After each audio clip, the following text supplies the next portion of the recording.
Here we have a 2015 Santa Fe with the weirdest problem. Neither front blinker works. That's how the car came to me. So I hook my test light up to ground. I find out where the blinker goes in here, and I touch the metal that makes the connection. My test light works. It blinks. Why wouldn't this guy? Makes a connection right there. I hook the bulb, take the bulb out. I'm gonna hook it to my jump box real quick, see if I can get this on video. Okay, I'm gonna turn the jump box on.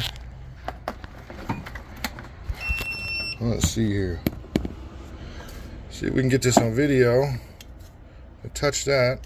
My light works. That's what it should do. So I'm going to take the bulb. We're going to put it back in its housing.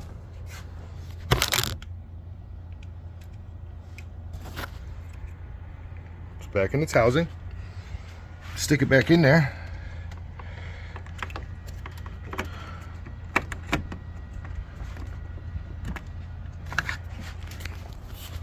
Nothing. Wonder why that is.